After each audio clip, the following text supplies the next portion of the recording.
Yeah, hey guys, what's up? My best bro is Jesus. I have another quick video for you guys. This is a continuation of when we were talking about understanding the beginning and understanding what we have now. I'm going to just real quick go over some highlights from the last video.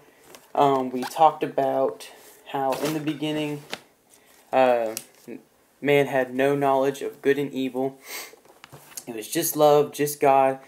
Even though man and woman were naked, they weren't even thinking about that kind of thing. They had no knowledge of what it meant to be naked. They had no shame, no guilt, condemnation, nothing like that we experience today. Because for some reason we want to take part of the knowledge of good and evil instead of just living in this world as almost like aliens, not of this country, but just kind of passing through. It talks about that in the Bible. I forget what verse it is. I could probably look it up for you guys and put it in the comments below or in the description if you're really interested. But now that we have that recap, let's go ahead and hop into Luke 17:6. And today, the main focus of this video is going to be just talking about how, kind of like the authority that we had back then, and with Adam, and then of course the authority that we have now that we're just not using. And back then, you saw Adam, and he was maintaining the garden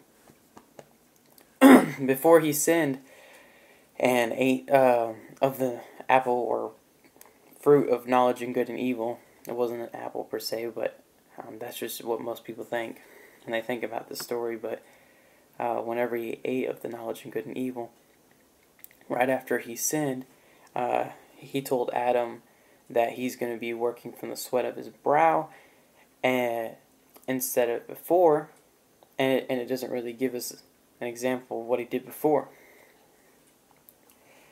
until about Luke 17:6. You get a glimpse of what was really happening whenever whenever Adam was in the Garden of Eden and he was maintaining the garden. You get to see a glimpse of how he maintained the garden and never broke a sweat. But he worked. He worked like God did, though. He spoke things out into existence. He spoke things, and things worked. Like they moved. They got up and did things. And it's all about faith. I mean, if you gotta understand, so if you're a child and that ties in with another scripture, having childlike faith. But if you're a child, you don't think I'm trying to get the words. Whenever you're a child, and you believe things, and you have complete and total faith about it. And it's like the very beginning, how it was. He had complete and total faith. And the child knew it could be done. And so it happened. It just kind of reminds me I remember my little brother, when he was like 4 or 3, he told it to stop raining, and it stopped raining. It's funny now that I think about it, but it's the reality of the gospel. It is what we have today, and it's understanding what Adam had in the beginning and what Jesus came back to give us now. And it's the power of those sorts of things. We see Jesus do those sorts of things while he was on the earth. He calmed the waves and winds. He was on the boat, and the waves and winds were going crazy, and big storm, and they were like saying that we're all going to drown, but in reality they weren't. And with one word, he told the storms to be quiet, and they ceased. So that's what we have today, and we don't realize it. We're not even using it. That's why I believe Jesus came back today. He would say, "Oh, you faithless and worthless generation, what are you doing? None of you have faith, and all of you are not doing a single thing, but just laying on your butts. I mean, you're not doing a single thing." And so it's kind of like you go back to that story where the owner gave one servant 2 denarii, 4 denarii, 6 denarii, or whatever, and then the guy with 2 denarii or 1 denarii, I can't remember to be exact. I'm just kind of going off things that are just coming up out of me. But anyways, whenever the master got back, he was gone for like a couple years. He told the servants to go and be fruitful. And anyways, all the servants doubled the money except the guy who had 2 denarii or 1 denarii, I can't remember. And anyways, he said he hid that into the ground because he was scared. Skip to the very end of the story, and the owner said, "You faithless and worthless servant. You did absolutely nothing with what I gave you.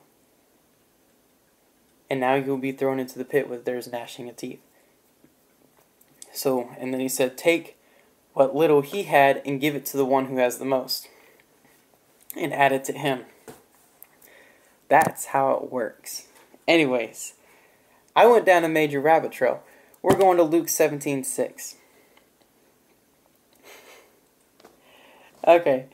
"And the Lord said, if you have faith in God, you could say to this mulberry tree, be pulled up by the roots and planted in the sea, and it would obey you." Jesus wasn't being mystical or anything about this. He was being very literal. And he said, if you were to tell this mulberry tree to be uprooted and planted into the sea, he was being very literal. And he literally meant it would go up and be planted into the sea. It would obey you, because Jesus came to give you that authority back, which the devil stole. That's the whole reason why he died. That's the whole reason why he came back. I mean, it's the whole reason why we are what we are today, Christians, the new covenant. It's the whole new covenant. Let's see. Anyways, which of you has a servant plowing and tending sheep? We'll say to him, come down and eat. Okay. Anyways, at the very end of this, story, it just says, so you two, when you have done everything that you was assigned and commanded you, we are unworthy servants, and we have merely done what we ought to. What he's just basically saying there, if you read the whole story, he's saying there that just kind of be humble about it, pretty much. And when it comes to this just kind of having faith and stuff like that, whenever it comes to doing this kind of stuff, be humble about it. It's not nothing special about you. It's what you ought to be doing. You know, it says you are unworthy servants, or that's how you're supposed to see yourself.